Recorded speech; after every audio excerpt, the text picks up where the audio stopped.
Diyos maray na aldaw, Bicolandia, napakabilis lang ng panahon, November na. Alam ko marami sa inyong umuwi ng Bicol or ngayon ay nandyan pa sa Manila. Kung nasan man kayo ngayon, samahan nyo kami dahil ito na naman ay isang episode na punong-puno ng good vibes, dagdag kaalaman at syempre ng inspirasyon.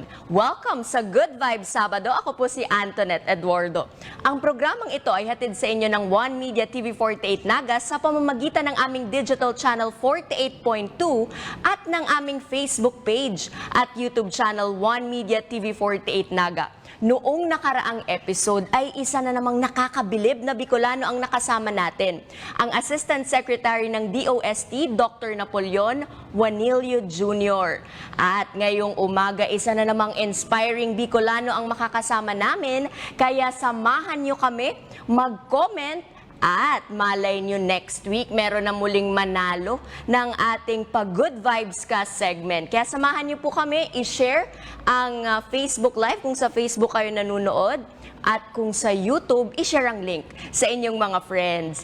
At mga ka-good vibes, wag na nating patagalin pa dahil alam ko excited na tayong lahat.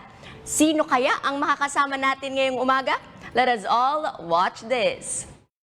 Maliban sa kanyang kagalingan sa pagsayaw, siya ay graduate ng bachelor's degree in Hotel and Restaurant Management sa Mariners Polytechnic Colleges. Isang youth leader na nagsilbi bilang SK Chairman ng San Isidro Pili Camarines Sur, organizer of the first ever Mutya ng San Isidro 2023. Siya rin ay recipient ng Dr. Jose Rizal Outstanding Youth Leader Award ngayong taon 2023. At ngayon, siya ay nagtatrabaho sa Municipal Information Office ng LGU Pili sa probinsya ng Camarines Sur habang siya ay sumisikat na local brand ambassador, social media influencer at YouTube vlogger. Mga ka-good vibes, let us all welcome Jestoni Lancero, also known as Kuya Bib. Ayan mga ka-good vibes, at ngayon kasama na natin, sabi ko nga sa inyo, isang nakakabilib na content creator and influencer, Sir Jestoni Lancero. Good morning! Good morning po, Miss Antoinette. And thank you for having me here in your po. Medyo nakaka-pressure pero I'm very flattered po na na-invite niyo po ako dito. Of course, dahil si Jestoni po is just, kumbaga, fast-rising content creator, influencer. Dahil nakilala ko si Jestoni in one of the events of DTI. Yung parang fashion show. Yeah, you fashion were show there po. with other content creators. And sabi ko, iba yung vibe. Iba yung vibe. Maingay kasi, po. Oo. Maingay po. Hindi. Hindi siya maingay. Yung parang, paano ba? Kasi di ba yung content creator, actually it's the other way around. Yeah.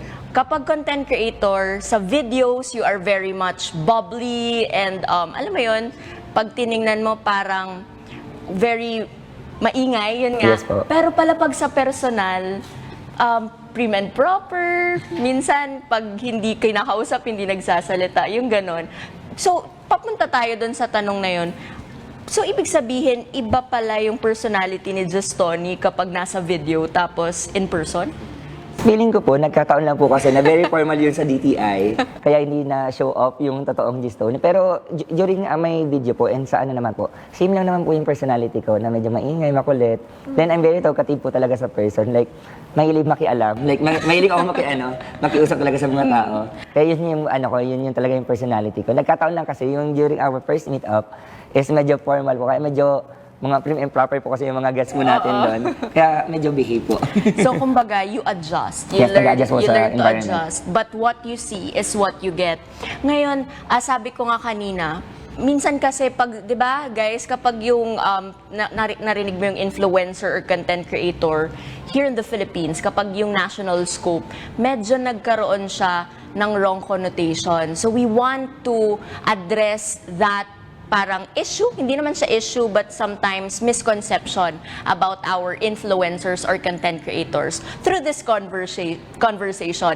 Pero para simulan yung usapan natin, Jestoni, ngayong umaga, kumusta yung pagiging mong influencer? Because right now, when I actually check yung bio data or yung background mo, you graduated and nag-intern siya, guys. Hulaan nyo kung saan. Lakas Makamain, Mendoza, New York. kwentuhan mo naman muna kami niyang pag-intern mo sa New York. Yes po. So, yung sa US internship po, so with the help of the Mariners, Panganiban po, like, nabigyan lang po kami ng opportunity because aside from internship po, nag-OJT din po ako sa US. Sa Virginia naman po yun. Like, 3 to 4 months po yung OJT po namin. Then, yung Mariners nagsabi sa amin na, why not do internship? Tapos then I applied.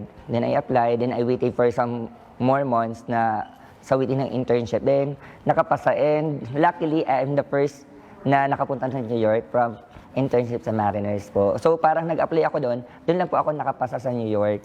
So from your school, kumbaga, you went to New York para mag-intern. How Internship. long was it? How long was 1 year po. 1 year. I live in New York for 1 year po. Wow. So, kumusta naman yung ano? Kasi 'di ba when you go to other countries, tapos syempre, kasi pag yun ngang probinsyano ka, pupunta ka ng Manila, parang, Nakakapanibago. 'di ba, nakakapanibago. How much more kaya kapag from Bicol and then you went to New York, kumusta yung iyong adjustment? Parang yung sa ano po, yung sa pag-adjust po, parang medyo nakapag-ano na ako kasi nag-OJT na ako by 3 months dati. Pero dati kasi anong pinagkaiba, marami kaming pumunta doon at nag-flight. So nasa 20 kami nang nag-OJT ng US. Pero nung bumalik ako, mag-isa na lang ako. Pero grabe talaga yung adjustment. Yung lakas ng loob talaga yung gagawin mo. Kasi from one country, tapos ang biyahe namin almost less than 2 days. Tapos pupunta ka sa area na di mo kakilala yung mga pupuntahan mo. Wala kang kaalam-alam doon. And yun the language barrier. Because kahit po kasi marunong tayo mag-English, pero sometimes the accent itself, kasi sa New York kasi parang lahat ng nationality nandun. So nahihirapan din kami sa language barrier. Pero I'm very lucky kasi maraming help yung Mariners po sa amin na tinulungan kami mag-grow up talaga po para maging globally competitive. Yung mga ano namin. Okay. So, you mentioned about kung yung pagpunta mo sa New York, you were an intern there. What was your course back then? Ano po, I graduated at Bachelor's of Science in Hotel and Restaurant Management po. So inline naman po yung sa pinag-aralan ko, yung internship po namin. Yeah. So, kumbaga, sa ginagawa mo ngayon, nakatulong ba yung, kumbaga, yung mga pinag-aralan mo dati sa ginagawa mo ngayon? Yes po, malaking tulong po. Lalo na po yung internship ko sa New York. Kasi parang mas na-build ako as a whole person. Parang mas marami ako na-realize na solo na lang ako na naniniraan sa ibang bansa na solo lang ako. Parang maraming realization na what if kinaya ko naman pala dito. So sabi nga baga dun sa kanta, if you make it here, you can make it anywhere. O, tanda ko pa yun. New York, yeah. Parang yun po yung naging boost ko talaga, boost ng confidence ko na nagawa ko nga po sa New York, why not gawin ko siya dito, na mas marami pa ako ma-inspire na tao. That's why I do vlogging na din. Way back then, na nasa New York ako. My first vlog was in New York.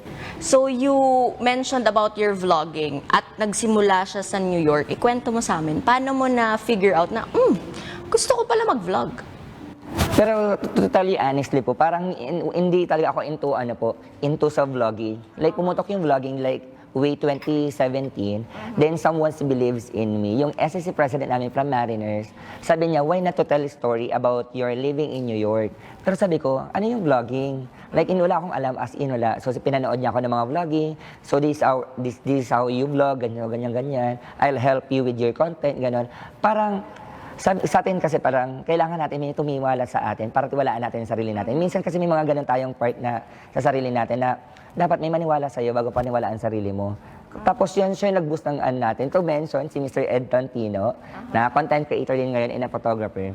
Tapos parang naniwala sa akin. Siya yung gumawa ng YouTube channel ko actually. So hindi talaga din ako marunong. Then, pinag-aralan. Pero ako siyempre, naging passionate na lang kasi ako into vlogging na like, ang saya, like ganito pala na I'm sharing my stories through online. Kasi we're living in a digital world na. Like, lahat ng tao, yung mga kapinsanan mo, nakikita ka na masaya, nakikita na medyo okay yung buhay mo. Then, we promote our advocacy na din through our vlogging na din po. Kaya I'm very helpful and I'm very happy na malaking tulong yung vlogging din. So, kumbaga, sabi mo nga, meron sa'yong tumulong na gawin yung iyong vlog and also your YouTube channel. Can you share with us paano nagsimula na ginawa niya yung vlog na yun? Paano niya sinabi, uy, Justoni, gawa ka nitong vlog na to. Paano nagsimula paano yung process? Nung nung process na yun, ang nangyari po kasi nun dati, like we're calling each other, like a video call. Oh. Tapos sabi daw niya, Parang siya kasi po, parang hindi po siya natuloy mag-internship. Tapos parang maraming tao na gusto mag-internship pero hindi alam nila kung paano yung process. So parang gusto niyang maging content ko is about internship. Parang gusto niya sabi sa akin na gawin mo to kung ano yung step by step, ano yung mga do's and don't ng pag-internship. Na ang nangyari, hindi ko siya nagawa, na yun ang content. Iba kasi yung naging content ko kasi parang hindi ko siya line, yung gano'n. Pero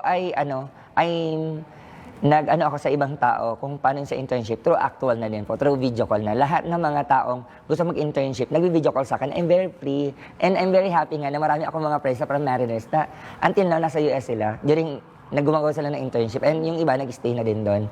Kasi parang nakatulong ako sa kanila through online na lang din po. So you mentioned that your vlogging, kumbaga, it has a purpose na para matulungan. Kasi syempre nakakapagod kaya yun. Yung lahat na magtatanong sa'yo, i-video call ka, and then you will be answering their questions from time to time. So para mas madali, you placed it on one vlog. Is that what happened? Yes po, may ganun nangyari po. Pero hindi talaga siya na-publish. Like, nasend ko na lang sa kanila na ganito yung process. Pero hindi siya na-publish into YouTube channel. Oh. Kasi I decided na gawin yung gusto ko, yung traveling talaga and dancing. So, ginawa mo yung traveling and dancing. What was the first place that you went to and then the first vlog that you had during that time? Ano po, I volunteer doon po sa isang malaking marathon sa New York. So, naging volunteer po ako. Then, like, namigay kami ng water, namigay kami ng mga drinks doon sa lahat ng mga thousands, thousands of runners during that time. At the same time, I do vlogging din kasi through dancing din. So, kung masasabi nga po, parang mas nandiyan nakilala ko doon kasi naano ako on national TV because of my public dancing. Yes. Can you share that with us? Ano yung mga dance, ano mo nun? Yung parang inspiration mo ng mga dance that you do before? Parang I'm living alone po kasi doon. Parang wala akong magawa that time. Parang during my day off, parang wala akong magagawa. Kung hindi ka naman kasi aalis, parang I do dancing naman po. So may nagsabi sa akin na gawin mo tong challenge na to kasi uso to sa Pilipinas. So that time kasi nasa New York ako and may snow that time. So ang ginawa ko, nag-video ako sa labas ng ano namin. Yung parang yung ayaan mo sila ata that time. Way back 2017, I think po nun. Nag-video ako nun. Then, may isa pong isang researcher from a national TV. Pwede po sabihin? Yung the KMJS po. So na-picture po ako sa KMJS before. During may yung sa dancing ko po. Parang sumasayo lang po ako doon that time na parang yung dance challenge sa Pilipinas is nakarating ng New York. So hindi nila alam na I'm doing my internship din. So during our interview po, through call, na I'm doing may internship lang dito. So parang ganun lang naman po yung naging arrangement po namin. So pinablish naman po yun on YouTube and on national TV po. So kumbaga, yung video mo yun, yung first video mo, pumatok agad? Bumiral po.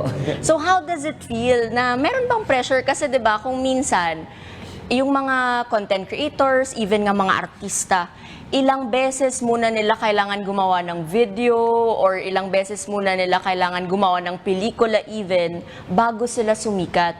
But you, the first video that you created, pumatok at naka-MJS pa. Alam naman natin kung gaano kasikat yung programang yon.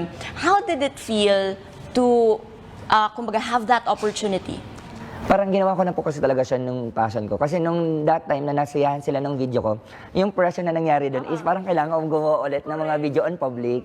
So I went to Brooklyn Bridge, nag-video din po kami doon sa Manhattan. Marami pong mga places sa New York na sinayawan namin para mapakita dito sa tao na masaya kami doon sa ginagawa namin po doon sa New York. So in-invite ko din po yung mga friends ko po doon na nagandang internship from other from the other city of US. Pero you were able to, kumbaga, sinustain mo talaga yung energy mo dun sa first video until the mga next videos. Feeling ko po. Pero Diba? until now, parang nasustain ko po yung energy. Parang ganun po. Until now, mahilig pa din siyang sumayaw. Kaya nga sabi ko, kakaiba kasi, Just Tony, yung ginagawa mo. Parang hindi siya typical dito sa Naga City, yung mga vlog na ginagawa mo. Kasi usually, nakikita ko, kumakain, they went to different places, very good contents, of course, but you dance outside and you influence people to do the same. Paano mo nagagawa yun na pati yung ibang tao, na i-inspire mo sila na sumayaw at mag-enjoy? Ano ba yun? Parang added challenge ba yun? Minsan po, mas nakaka-challenge po yun. Kasi during that time po kasi, parang pag pumunta kami ng store, para nakakayang mag-asa kasi they're working. Pero kung totally honestly po, minsan po yung mga manager na po yung nagre-request na, uy, sali mo yung mga ano namin, mga staff namin on your video. And until now po, it's still parang nasa content ko na siya na parang required na sumama yung mga yung mga crew nila para sa amin. And para malaman po ng lahat, parang I'm very happy po na yung family ko po, kasama ko din po pag kung nakikita niyo po sa mga videos ko, yung mga pamangkin ko, si mama ko po, sinasama ko na po into vlogging po at the same time, sumasayaw na din po kami as one. Parang nakikita nila na into vlogging, parang nakapag-unite siya ng family. Right. Parang yun na po ginagawa namin. Kaya, ang basag po sa akin, parang yung Mama's Boy Vlogger ng Camarines, sir. Pero sinasama ko na po kasi mama ko sa mga endorsement. I love that. So, ito kasi si Just Tony po, you have already three brands na tinitiwalaan ka. Yes, ma'am. And for sure, madadagdagan pa yan. Dahil na din siguro because you know how to look back doon sa mga tao na tumutulong sa'yo to be where you are right now, especially your family. Napakagandang na-mention mo yon that in whatever work that you do right now, sinasama mo yung pamilya mo at lalo na yung mama mo. Siguro gusto kong pumunta doon sa usapin na yun, yung pamilya. Sila ba ay napaka-supportive in terms of you doing the things that you do right now? Yes po, very supportive po. Kasi kung isipin mo, yung mga sa family namin, like ako lang yung medyo makapal ang mukha. So pag sila, sumasayaw kami into public, parang no choice. Kasi sumayaw kami sa may labas po ng isang mall na maraming tao na nanonood. Pero hindi sila ganon. Pero dahil nga sa grabe yung pag-support nila sa akin to do my content, sumasayaw sila. Pero they're passionate naman po sa mga ginagawa nila. Pero walang sapilitan. Nahihiya lang sila. Pero I'm telling them na maboost yung confidence nyo. Kasi nandito na tayo sa mundo na kailangan mo maging globally competitive ka din talaga kasi. Kayo mga pamangkin ko po, kung makikita niyo po sa aking YouTube channel at on my Facebook page, talaga makikita mo talaga, sumasayaw din talaga yung mga pamangkin ko po. And I have 32 pamangkin po. 32 pamangkin. Yes po, I have 9 siblings po. Tapos yung 32 po, like po talaga, mga anak po ng mga ate and kuya ko po. 32 na po sila lahat. We're small, lang po, family. Barangay Lancero. Bali ng tawagin, Barangay Lancero, Lancero, guys. ang dami po namin. Dahil 10 kayong magkakapatid, right? Ikailan ka sa inyong magkakapatid? Pang-10 po, menopausal baby po ako. Oh! Unexpected. Sabi daw nila, kapag menopausal baby, yun, either yung talagang napakagaling, or, di ba, parang sa'yo, yung napakagaling. Or baliw. Lahat niya ginagawa, guys. Baliw, hindi. Malayo na. Nabaliw na po ako. Sarot lang po. Sumasayaw. Ano pa? Photography. Can you also tell us other things that you love to do? Yung photography po, hindi ko naman siya ginagamit. Nagagamit ko naman siya as passion na lang din. At the same time po is yung nagiging work ko na din po yung sa photography. Pero more on fascinate po. Kasi mga stranger photography po yung ginagawa po namin. At the same time po, I do tour guiding din po. You do tour Yeah, guide. tour guiding po. I'm a tour guide in Sorsogon po. Yes. During summer. So, every season po, may mga may mga ganap. So, during summer po, parang ginagawa po namin nangyari po is we do our do-it-yourself travel in Sorsogon with my best friend. We stayed there for 3 days and 2 nights. Then nakita namin yung ganda ng Sorsogon. Nung nakita namin yung ganda ng Sorsogon, parang nag-uusap kami habang kumakain kami sa gilid ng dagat, sa Subic Pink Sand Beach, sa Matnog. Why not, maraming nagtatanong, bakit hindi natin sila dalhin doon? So we decided, gumawa kami ng itinerary.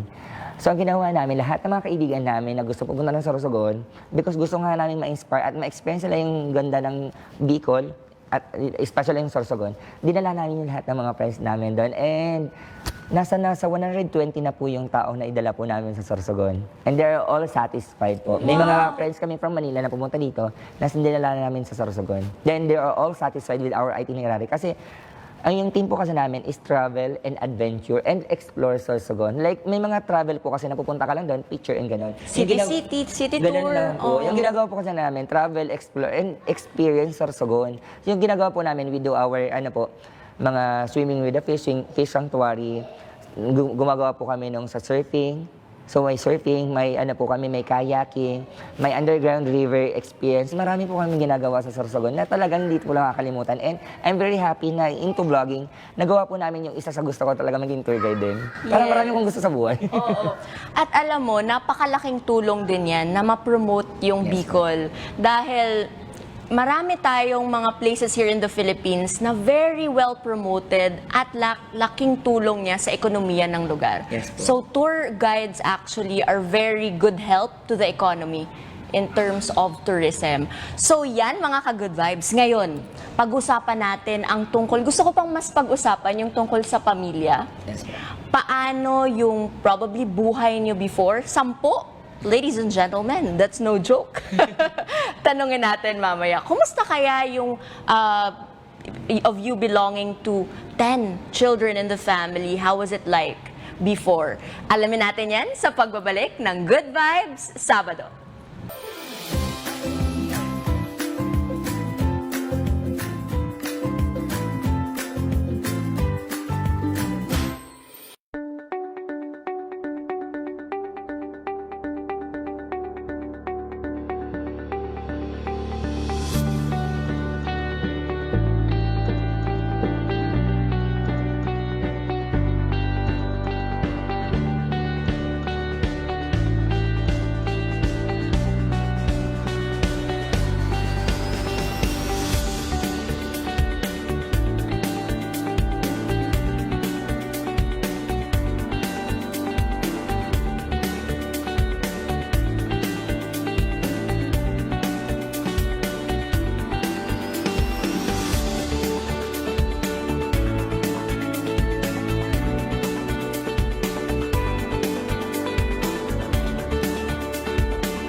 We are back mga ka-good vibes. Yan, kasama pa rin natin si Jestoni Lancero. Good morning, Jestoni.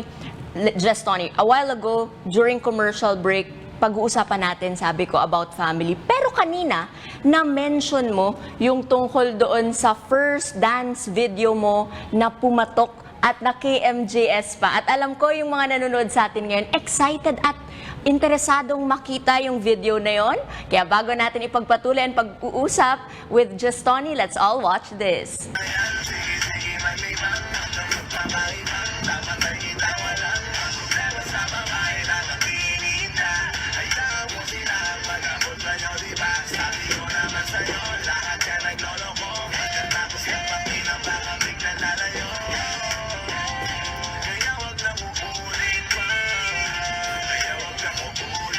At ayan, talaga naman, Jestoni. Yung lamig na yun, kinaya mo talaga yung nakapagsayaw-sayaw ka. So, during that time, medyo malamig pa nun, right? Malamig po. Talaga kasi kasagsagan po talaga ng snow. Kasi right after po kasi nun, nagkaroon mo ng snowstorm that time. So, solo lang po kasi nun sa, sa bahay na po yun. Tapos lumabas lang naman ako para mag-take ng video. Para kapalan po ng mukha. Makapal yung balat. Kapalan ng balat, yun. So, kumusta yung... Pero di ba, kapag sumasayaw ka kasi, parang yung body heat, hindi mo masyadong mafe-feel yung lamig. Was it also helpful that you love dancing and you were nasa ibang lugar ka, nasa ibang bansa na sobrang lamig? Opo, parang okay naman po yung mga, ganun po yung naging vibe niya. Kasi aside from traveling talaga, is gusto ko talaga yung ano po, yung pagsasayaw into public. Lalong-lalo na po, hindi po ako kilala doon. Kaya okay lang po yun na may mga ano po. Nakita din natin kasi yung video doon sa KMJS, it reached more than 5 million views. And marami yung nag-share, sumikat agad yung video. So you gained a lot of supporters. Marami yung followers na nag-gain mo after that. Ano, yung nangyari po sa akin, hindi ako nag-start into vlogging diretso. So napabayaan ko siya kasi busy po during my internship kasi kailangan din po kasi talaga natin na i-focus din po lang yung internship. Correct. So right after po ng mga ilang months, saka ako nag-start mag-vlog.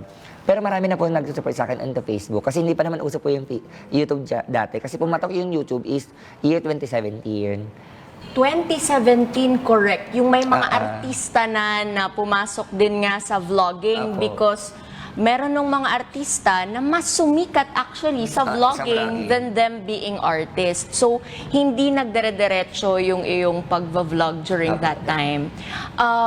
Later, I'd like to ask you about that. But kanina, we mentioned about your family. Yes po. At alam natin, ako din kasi, ramdam natin kung gaano ka-importante that you have your family support. At sabi ko nga kanina, you are the youngest among 10 children. Bunso din kasi ako. So, di ba minsan, kapag bunso ka, yung parents natin, kung minsan, of course, they age, and then, kumbaga, yung enthusiasm nila into attending to their youngest, kung minsan, hindi naman. Pero kumbaga, busy na yung magulang. But to you, sumasayaw pa yung mama mo with Yes you. po.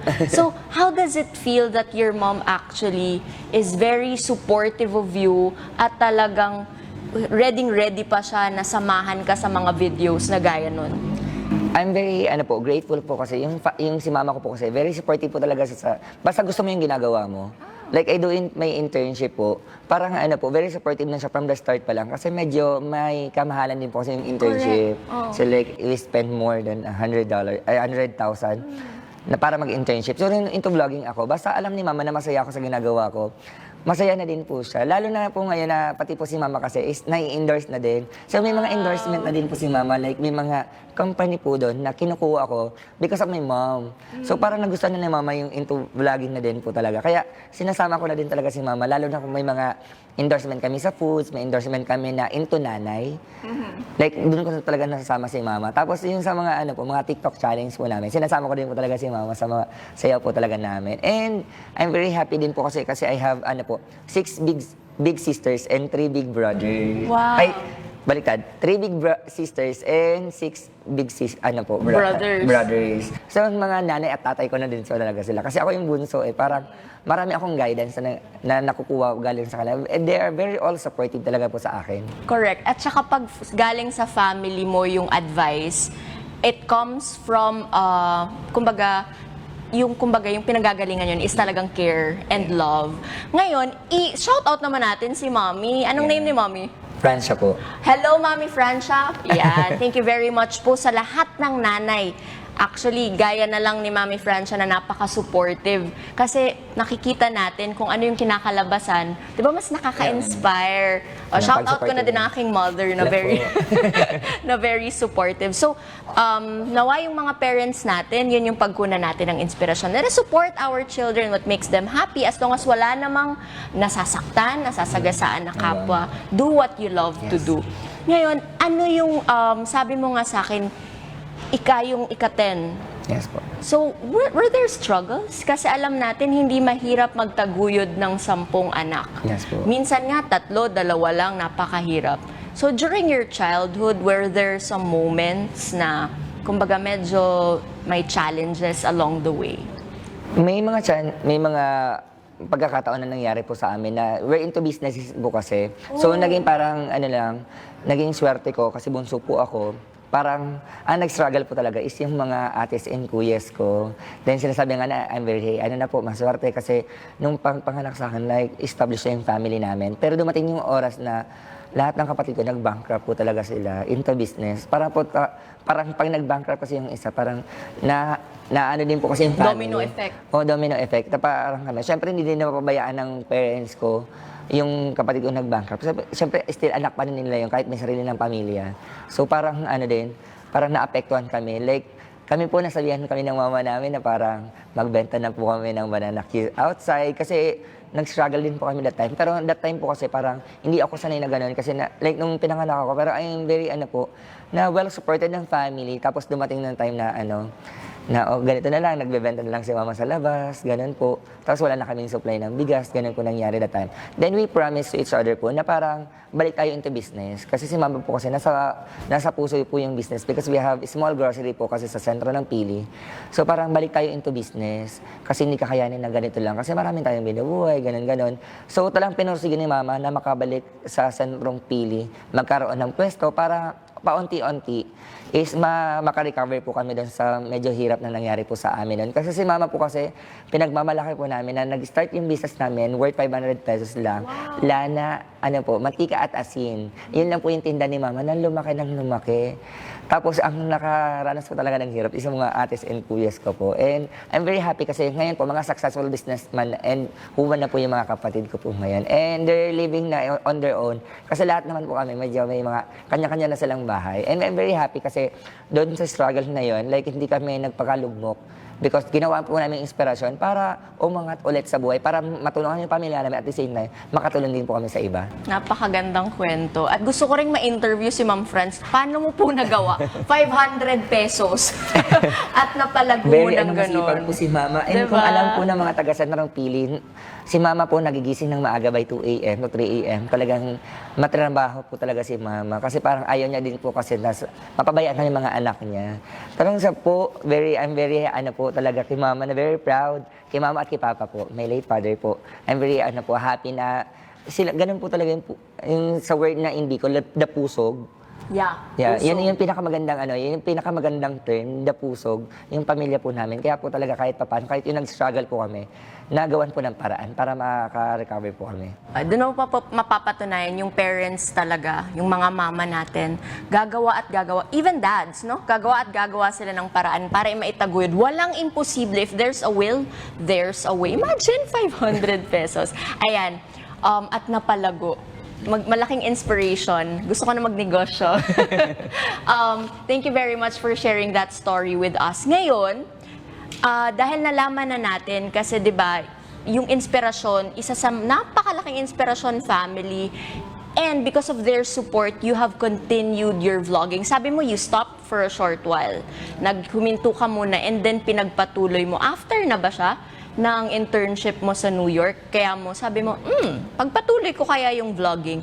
Kailan mo nasabi na gusto mo na ulit ipagpatuloy yung pag-vlogging mo and later on, naging ka na talagang ganap na influencer or content creator?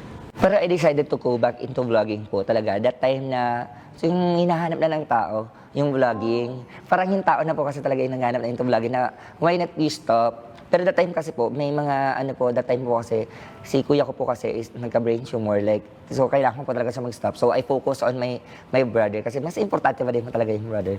So he has a brain tumor. So how many months po kami nasa Manila. So I stopped vlogging po. And that time po, parang I realized na yung maging passionate pa din doon sa dati mong ginagawa. So I started pa din.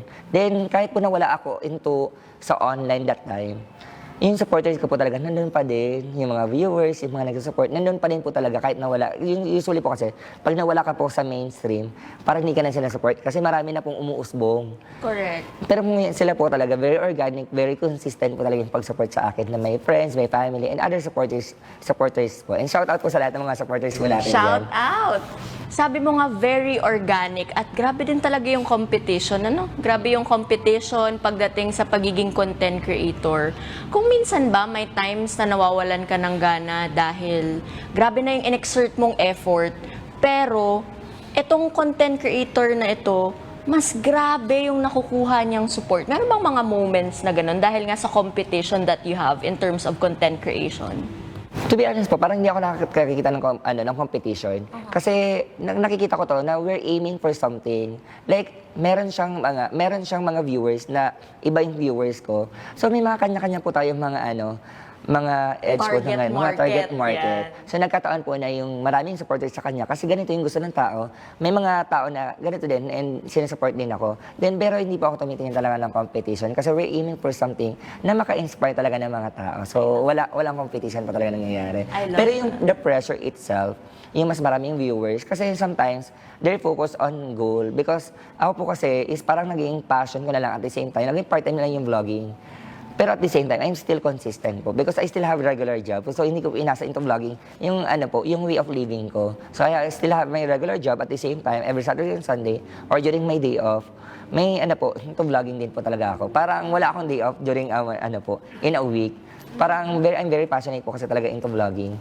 Na kahit po I have regular work, then nagagawa ko pa din po yung vlogging. So this is what you love to do outside of your work. Yes, Kasi iba-ibang kwento ng ating mga content creators. Meron na dun talaga sila nakafocus because probably that's what makes them happy. Yes po. Right? At ikaw naman, parang you do it on the side while doing your job. At alam natin, mahirap yun. Yeah. So gusto kong malaman, paano mo siya nababalanse? Kasi di ba minsan may demands. For example, you work for a brand, you are an influencer of a certain brand at kailangan namin to ngayon. Kailangan namin yung video mo ngayon. Pero may trabaho ka. How do you sort of manage your time that you are able to, kumbaga, do your videos na kailangan na and at the same time, you're still able to do your work? Opo. During that time po, may mga brand po kasi na parang hindi na po talaga sila nagpe-pressure. Yun lang yung naging naswertihan ko. Yung lahat ng mga brand sa akin, naintindihan na I still have work. Minsan nga po sila po ang nag-a-adjust dun sa work ko po. So parang ano po, gari po, hindi ko po siya kayang gawin on Saturday because I have work from Monday to ano. So doon na, okay lang yun, let's make it on ano next week. Minsan po sila po talaga naghihintay on the video po. And I'm very flattered po and I'm very happy na may mga brand po talaga na hindi lang iniisip yung brand nila, iniisip nila yung content creator na makagawa ng content at the same time po, parang yung pag-care po nila sa mga content creator, hindi sila yung pressure na nagbibigay na yung video dapat maipasa mo ngayon, gano'n. Wala pong gano'n na naging ano po sa akin. Kaya I'm very happy po sa mga brand na kumukuha po sa amin, na naiintindihan po yung mga workloads po namin. So, kumbaga, kaya. Kaya naman po talaga. Basta po nasa puso po tayo yung paggawa. Lahat naman po nagagawa. So, doon natin makikita na iba-iba talaga yung every person, iba-iba. Yung iba, gusto talaga focus sila doon. At ikaw, nakaka-proud dahil nakakaya mo that you do your work and then you also do itong iyong pag-content creation or pagiging content creator. Ngayon, gusto kong tanungin, kasi di ba kung minsan, sabi ko nga, may wrong connotation pag sinabi mong influencer, lalo na sa pagdating sa national siguro, pag pumunta ka ng Manila, may dumating nun sa time, iba yung impression pag influencer. Dito ba sa atin, sa Naga City or Bicol Region, ganun din? Na nakaramdam ba kayo nun na iba yung paningin ng tao sa influencers kagaya mo? Minsan po, may mga ganun part, may mga part na iniisip po talaga nila, like pag content creator po talagang kumikita ng millions. Kasi ang kilala nilang content creator is mayaman. Like yung mga artista na talagang kumikita talaga na malaki. Kasi way of living na po kasi talaga nila yon. Like sa amin, na mga passionate player. And kami po until now nag-ex-deal pa din naman po kami. Like hindi naman po kami binabayaran na masyadong malaki.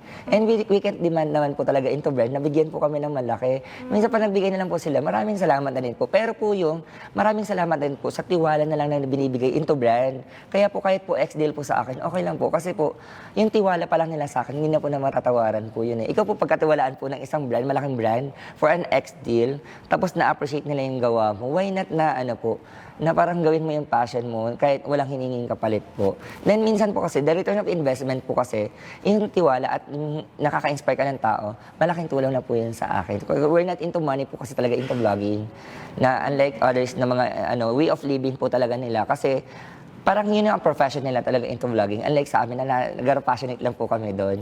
And also, siguro kapag ginawa ninyo yan, who knows, right? Mas Yeah, panglalawak, mas panglalaki yung The network dito sa atin in terms of sa mga influencers and content creators. Also, I'd like to ask, kung minsan ba, meron ding mga basher, yung mga negative na comments, you receive this negative comments online? Sa akin po, hindi naman talaga masyadong harsh, mga pero mga negative comments. Pero I take them as a constructive. Para may mga part na may pangit akong video na gawang ganito. Kasi because of the workloads, instead na mapaganda ko yung video, medyo hindi nagandang konti.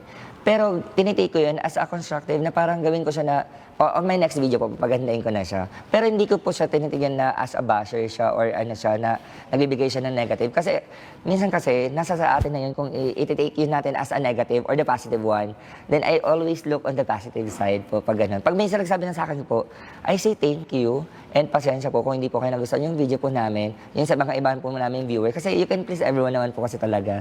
So may mga video po talaga na hindi talaga quality para sa kanila, pero sa iba oo na. Pero ay nagsisay po ako sa kanilang sorry. At the same time po, on the next time around po, mas magaganda na po yung video ko po. Pero naging constructive na lang po yun. Hindi ako nagpapalitan ng negative po sa kanila na, o ikaw gumawa nitong video na ito. Correct. Kasi hindi hirap kayo magawa ng video, pero hindi po ako ganun. Like, ginagawa po, okay po, next video po, mas mapagantay ko na lang po siya. I love that. Tama naman. Kasi 'di ba hindi ka kasi mag-grow kung puro positive comments yung nakukuha mo. Pero kapag nakakakuha ka ng kumbaga constructive criticism, that's when you grow because you know on what aspect to improve. Sana ganun yung mindset ng lahat. Yes. Pero din yung mga nagko-comment, meron din kasing paraan ng pag-comment. Sana wag naman yung masakit. Yes po. 'Di ba? Kasi sabi nga natin kapag content creator ka, dapat alam mo on how to take things positively. But also to all those na nasa social media, sana let's be kind also. It's okay to give constructive criticism, pero wag naman in a very masakit way. Masakit na way po. Yes, kasi let's inspire people to do what they love to do. And then, hindi po mahirap po talaga kasi yung like yung pagbibideo mo po, isip ka ng content, pag uwi mo ng bahay, instead na magpahinga ka, mag-edit ka pa po. Right. So, sa lahat ng mga viewers natin yan, maging lang po, maintindihan na lang po nila, yung content creator po, hindi lang po talaga yung pakakain namin tapos na. Kasi after, abang kumakain kami, nag-iisip kami ng caption, nag-iisip po kami ng content, at the same time po, mag-edit pa po kami, then magpo-promote pa, para mahirap po talaga siya as a content creator. Pero because we are very passionate, parang lahat ng mga positive na lang na feedbacks po sa amin, parang yun na lang po yung nagiging po namin, fuel namin para mas gumawa po ako ng gumawa na mas magandang Correct. At in fairness naman, pag pinapakit dito sa atin sa Bicol and Naga City, pag tiningnan natin yung mga comments, hindi pa naman siya yung, alam mo yun, in a very joking way. So, hopefully, little by little, ganun pa din or makontinue natin yun na positive comments lang. Let's spread positivity. At ngayon, mga ka-good vibes. Gusto ko namang itanong kay Justoni, ano pa yung mga plano mo pang gawin na mga contents in the future? Dahil alam natin, kailangan dynamic, innovative in terms of creating videos. At baka meron ka ring mabigay na tips sa mga nanonood sa atin ngayon. Kung gusto rin nila maging isang content creator, influencer, sasagutin yan ni Justoni sa pagbabalik ng Good Vibes Sabado.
Welcome back mga ka-Good Vibes! Nagbabalik tayo sa Good Vibes Sabado and sana good vibes na good vibes pa rin ang inyong Saturday. Do not forget kung meron kayong message sa kasama natin ngayong umaga or any comments, please give us your comments dito sa ating Facebook Live and don't forget to share our Facebook Live sa One Media TV 48 Naga at i-follow na rin. Ayan, welcome back, Just Tony.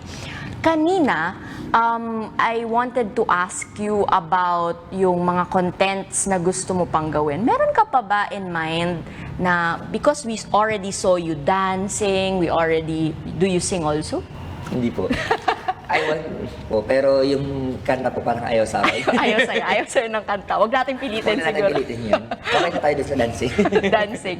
Pero meron ka pa bang mga naiisip in mind or na gusto ko itong i-explore aspect na to in terms of content creation? Parang at this time po, parang wala pa. Parang gusto ko pa talaga pong mas pa-spygate mo muna yung content ko ngayon before ako mag-enter po sa iba pong ibang content po. Parang okay na muna po, i-focus ko muna to. Kasi mas gusto kong pagandahin muna po ito before ako mag-switch. Kasi pag nag-switch po ako, mapapabayaan ko po yung isang content. So parang goal ko muna po, pagandahin muna po ito.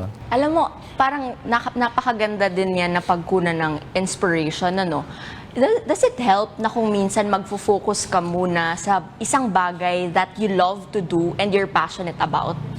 Yes po, parang malaking bagay po pag yung passionate ka muna doon sa ginagawa mo before entering into other content na medyo hindi ka pa naman po komportable. Pero I'm still open the doors para sa ibang content po na magawa ko. Kasi hindi natin alam time by time in the near future.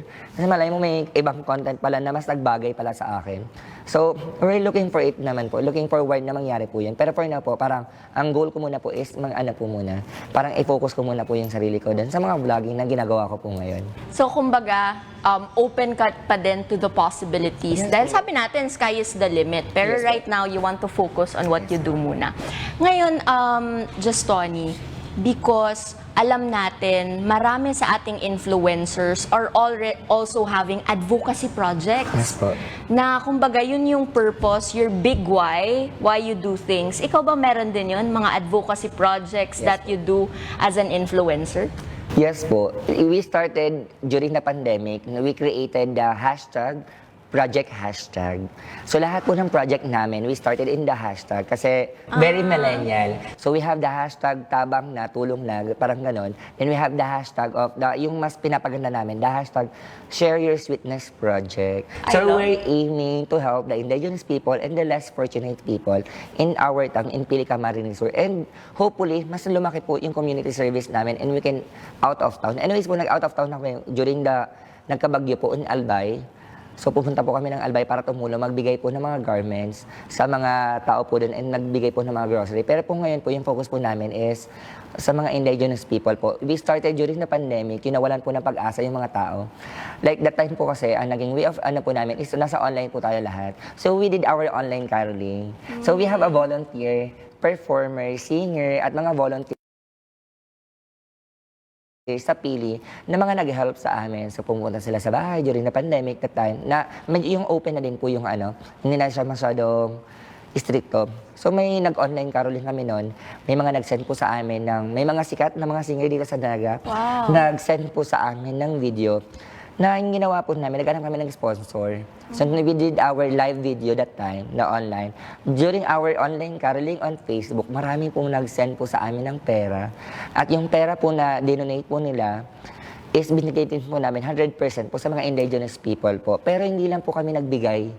Nagbigay po kami ng kasiyahan. Kasi may mga time po kasi na parang for the photo lang na nagbigay, nagpakain, na po sa Facebook, okay na maganda. Ang ginawa po kasi that time namin, is pinaranas po namin yung team po nga namin, ipadama ang tamis ng Paskong Bicol noon.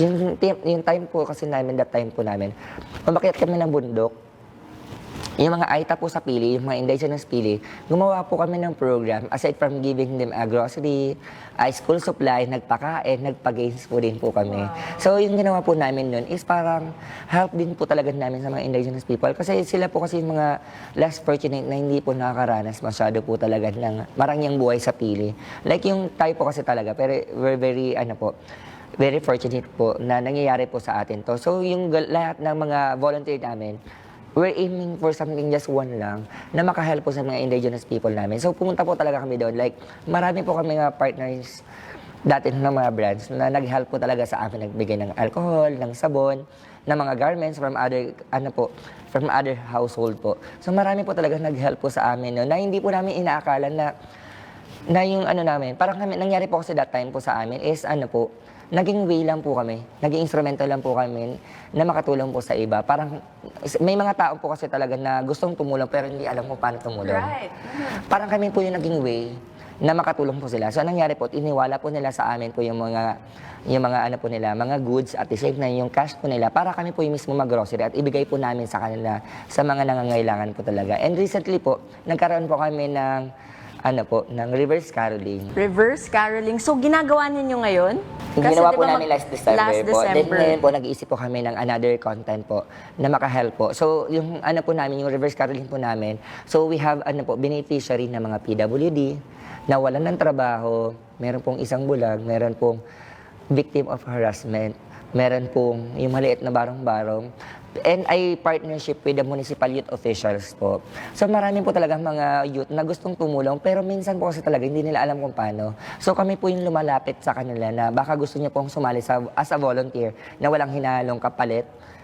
May mga tao po kasi talagang into helping din po kasi talaga eh. Parang kailangan mo lang talagang ilabas yung sa tao na kaya nating tumulong kahit walang kapalit. And I have lots of mga volunteers. Then parang until now, parang I have 70 volunteers na nag-help. Like may performer, may singer, may dancer, may mga volunteers na taga-repack, may mga taga-pamalengke. Marami po talagang mga youth ngayon as of now na marami ko talagang gustong tumulong. Yung reverse caroling po namin noon, na parang na regional TV din po kami that time. So always na lahat ng project po namin na regional TV po kami. Like may may time po na reverse caroling po namin. May isang nanay doon. Na, siyempre po yung reverse caroling, surprise po yun sa kanila na hindi nila alam na kami po yung bibigay. So may nagkakarol po kami during that time. Tapos siya po, sa maliit na barong-barong na puro trapal lang, naghanap po talaga siya ng pera. Nagbigay po siya ng 5 pesos. Tapos sabi daw niya, pasensya na, ito lang po may bibigay ko sa inyo. Tapos hindi niya alam na we surprise her and her child po na pumunta po kami doon na may dala po kami nung regalo. Tapos isa po yung tumatak po talaga sa amin mga youth volunteers. Yung sinabi niya po sa amin na sa talang buhay niya, walang nagkarol po sa kanya. Kasi maliit lang po yung bahay. Siyempre po nagkakarol ka po, pumunta ka po sa sa Malalaking mga malalaking bahay. bahay para po kayo Tapos as in umiyak po kami lahat noon. Kasi yung sinabi niya po na hindi siya nakaka-feel ng love from her relatives kasi po like mahirap na po sila. Sa ibang tao niya pa po na-feel. Parang yun lang po, worth na po yung yung lahat po ng hirap at sakripisyo po namin, lahat ng puyat, napawi po ng isang salita po nun. Kaya until now po, parang mas na-inspire po namin yung youth volunteer na mag-help. Kasi may mga ang sarap po, very fulfilling po kasi talaga na makatulong po talaga. Then isa po talaga yung aim po namin na makatulong din po talaga. Until now po, marami pa po kami. So we have our nagbigay din po kami ng mga coupon ban sa mga teachers namin dati.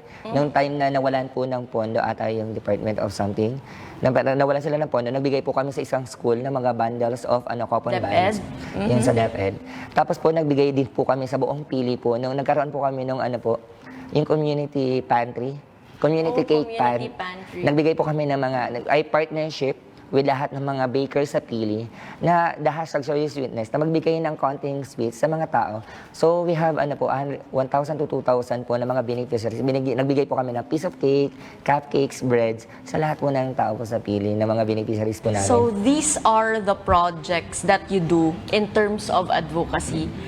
And sabi mo nga ngayon, you will still be doing that. So paano yung mga gustong tumulong sa inyo, mag-volunteer din or probably give donations for Christmas, saan kayo pwedeng i-follow? You can follow me on my YouTube channel po and Facebook page po. You can message them po. And honestly po, until now po, may nagme-message po sa amin na magbibigay po ng tulong. Even po, wala pa po December.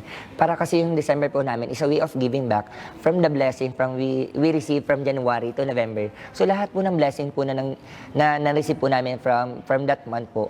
Parang yung buwan ng December po is sharing po parang yun po namin way of giving back to the people na nagbigay po sa amin ng tiwala, nakapag-inspire po kayo sa ibang tao. At the same time po, mas beneficiary po. Kasi ang pagtulong po, isa domino effect naman po eh. Right. Pero ako po kasi I was inspired nung I was a kid, para may maraming tumulong din sa amin na why not, pag lumaki ako, tulong din ako. So, ang nangyayari po sa amin doon, may mga beneficiaries po kami dati na ngayon po, meron na po silang sariling community service. So, yung from one community service, gumawa din sila ng another community service na lumalakop na po yung market po namin sa pagtulong. Then, I'm very happy po na marami po natulungan po ng community service. Not to brag the ano po. Kasi, masarap po kasi yung pagtulong na yung from one community service, maraming natulungan. At It's the a same time, ripple effect. Opo, ganun Yeah. po yung nangyari po nung sa community service po namin. So hopefully we get inspired by this. We help people para sabi nga ripple effect. Pag may tinulungan ka kasi at na-inspire mo yun, tutulong din yun Tutulong sa din po ibang sila. tao. So thank you very much for all that you do for the community. At ngayon, ladies and gentlemen, just Tony, meron kasi kami ditong challenge sa ating program. Ang tawag namin dito ay Good Vibes Challenge. It is fast talk, pero ang twist ng ating Good Vibes Challenge ay I will be mentioning a word or a phrase.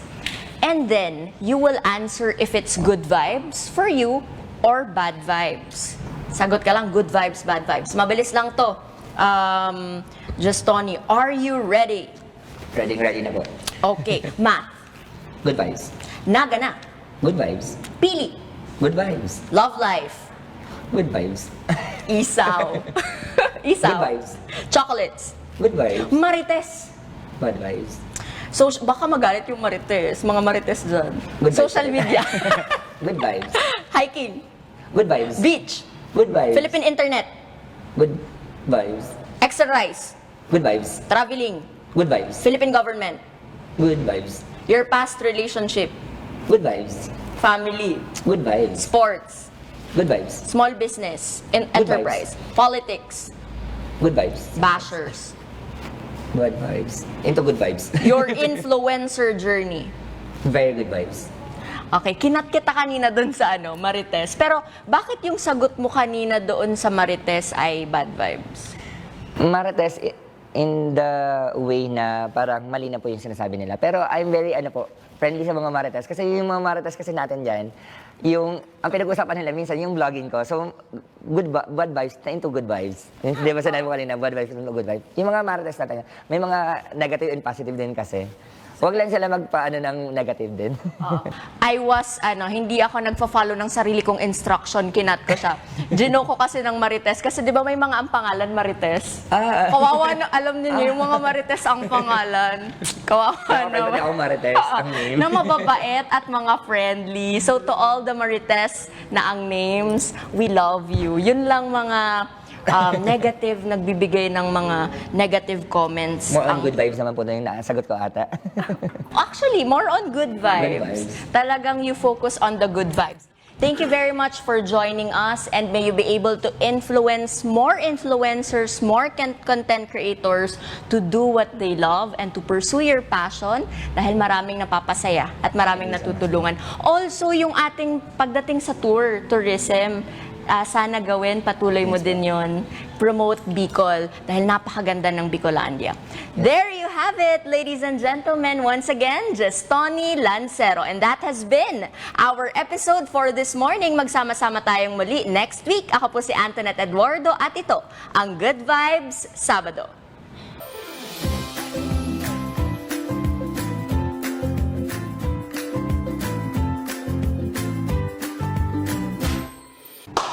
At yan mga ka-good vibes, alam ko marami tayong natutunan at nadagdagan na naman ang ating good vibes na dadali natin sa susunod na linggo. Kaya salamat po sa lahat ng sumama sa amin ngayong Sabado. Huwag niyo pong kalimutan, next Saturday magsama-sama tayong muli from 10:30 in the morning. Dito lang yan sa One Media TV 48 Naga. Muli ito po ang Good Vibes Sabado. Ako po si Antoinette Eduardo.